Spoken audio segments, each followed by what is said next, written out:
Okey, dah on ni? Atuk cakap ya.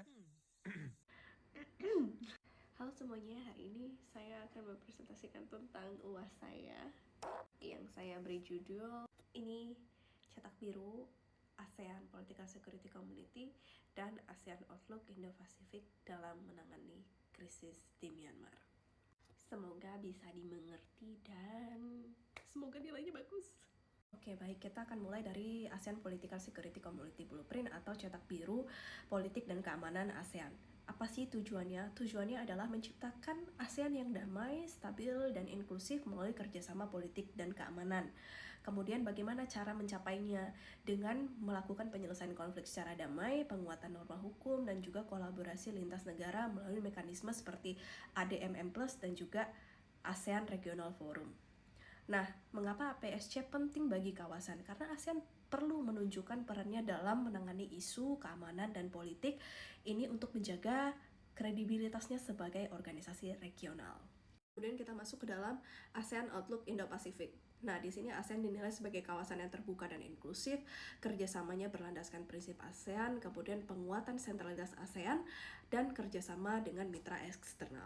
Indo-Pasifik yang meliputi Asia Pasifik dan juga Samudra Hindia dinilai sebagai wilayah pertumbuhan ekonomi, tapi juga menghadapi tantangan geopolitik dari kekuatan besar seperti Amerika Serikat dan China. Sebagai pusat kawasan, ASEAN memiliki peran penting untuk membangun arsitektur keamanan serta pembangunan ekonomi regional yang inklusif dan damai.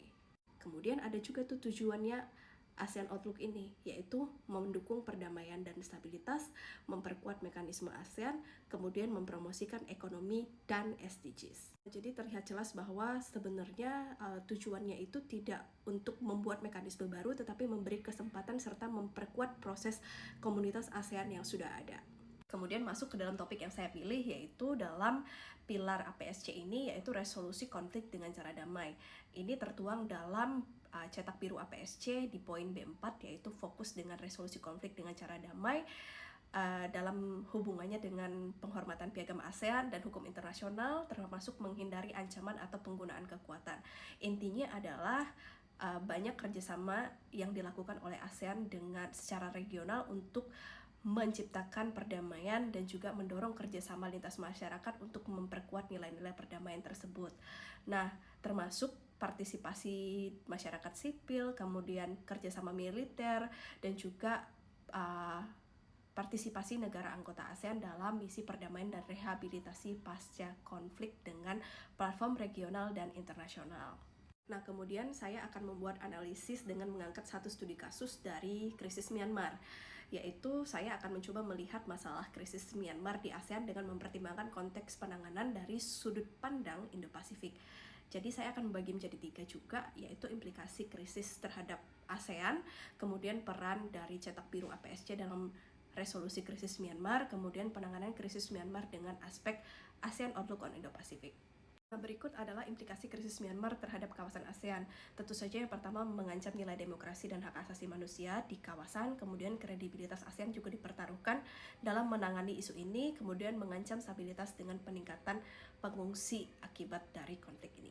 Secara tidak langsung, implikasinya juga menyoroti kelemahan ASEAN dalam mengatasi konflik internal, juga menyoroti ketergantungan ASEAN dalam prinsip non-intervensi, sehingga terkesan cukup lambat dalam mengambil tindakan tegas. Sehingga pada akhirnya krisis ini tidak hanya menjadi masalah di internal Myanmar, tetapi juga menjadi isu transnasional, di mana adanya pengungsi lintas batas, kemudian pelanggaran HAM, dan juga mungkin dapat menyebabkan radikalisasi. Dan dikhawatirkan jika ASEAN tidak bisa menyelesaikan krisis ini, maka akan membuka celah dari rivalitas geopolitik. Kemudian kita masuk ke dalam Cetak Biru APSC dan krisis Myanmar, di mana seperti yang kita ketahui sudah ada konsensus 5 poin yang dikeluarkan pada 2021 untuk menghentikan kekerasan dan memulai dialog inklusif serta penunjukan utusan ASEAN serta kunjungan utusan khusus ke ASEAN ke Myanmar dan penyediaan bantuan kemanusiaan. Dan peran Cetak Biru APSC untuk krisis Myanmar sendiri adalah mendorong penyelesaian konflik secara damai lewat ASEAN Regional Forum atau ARF dan juga ASEAN Defense Minister Meeting atau ADMM, di mana kedua forum ini dinilai dapat membantu dalam memfasilitasi dialog kerjasama negara anggota dengan mitra eksternal. dalam konteks keamanan dan politik. Kemudian cetak biru ini juga membuka serta memperkuat potensi dialog inklusif, kerjasama kemanusiaan, mendorong penghormatan terhadap hukum internasional. Namun tetap saja ada tantangan yang dihadapi dalam penerapannya, yaitu prinsip non-intervensi yang menghambat tindakan kolektif yang tegas, kemudian tidak ada komitmen yang kuat dari negara Myanmar.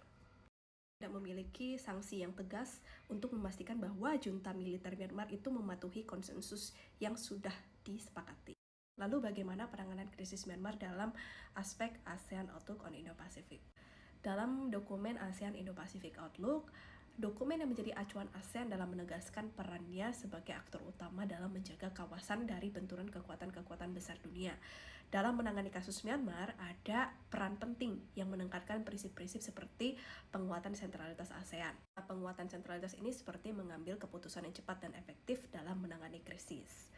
Ada prinsip keterbukaan di mana ASEAN juga memfasilitasi dialog bagi pihak yang berkonflik, transparansi, inklusivitas, kemudian kerangka berbasis aturan, dan tata kelola yang baik.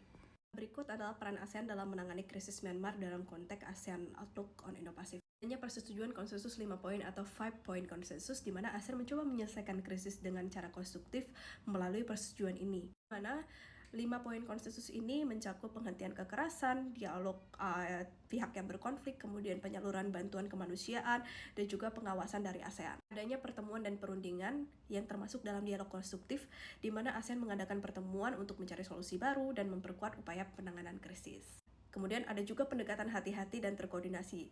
Contohnya, saya mengambil contoh Indonesia, itu sebagai anggota yang bisa dibilang kuat di ASEAN, memiliki peran yang krusial dalam menangani krisis Myanmar dengan pendekatan yang hati-hati. Ini beberapa prinsip yang dapat diterapkan oleh ASEAN dalam menangani krisis Myanmar secara lebih lanjut.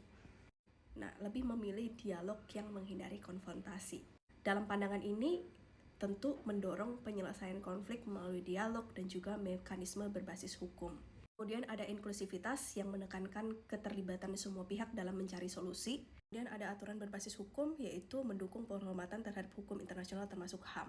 Myanmar tentu saja mengancam nilai ini. Oleh karena itu, ASEAN perlu memperkuat kerangka aturan untuk menekan Myanmar mematuhi hukum internasional. Kemudian perlunya kerjasama dengan mitra kuat seperti Jepang, AS, India, dan Australia untuk mendukung tekanan diplomatik terhadap junta dan memberikan bantuan kemanusiaan yang memperkuat upaya ASEAN menangani krisis.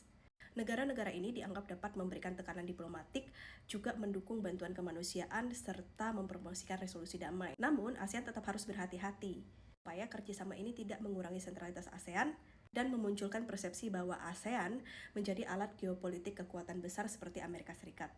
Peluang di dalam konteks Indo-Pasifik ini bagi ASEAN, yaitu ASEAN dapat menggunakan krisis Myanmar sebagai alat untuk meningkatkan kredibilitasnya sebagai organisasi regional dan relevansinya sebagai penjaga stabilitas di kawasan.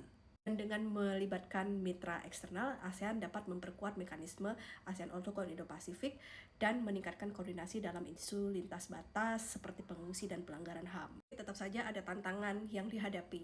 Rivalitas geopolitik seperti Amerika Serikat dan China itu dapat mempersulit ASEAN untuk mengambil langkah mandiri dan beresiko kehilangan sentralitasnya di kawasan. Kedua adalah implementasi yang lemah.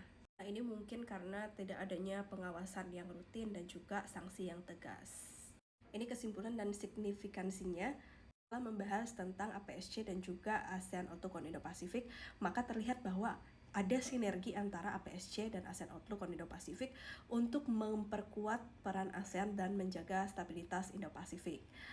Kemudian ada penanganan krisis Myanmar yang memperlihatkan pentingnya kerjasama multilateral dan prinsip resolusi damai dan nilai-nilai berbasis hukum. Dengan peningkatan ASEAN Outlook on Indo-Pacific, ASEAN dapat membangun kredibilitas sebagai organisasi regional yang tangguh. Terlihat bahwa ASEAN Outlook on Indo-Pacific memberikan kerangka yang relevan untuk menangani krisis Myanmar dengan menekankan dialog, inklusivitas, kemudian keterbukaan, aturan berbasis hukum. Namun keberhasilan dari implementasinya tetap saja bergantung pada kesatuan ASEAN. Membutuhkan komitmen dari junta militer Myanmar, juga kemampuan ASEAN untuk menjaga sentralitasnya di tengah rivalitas geopolitik.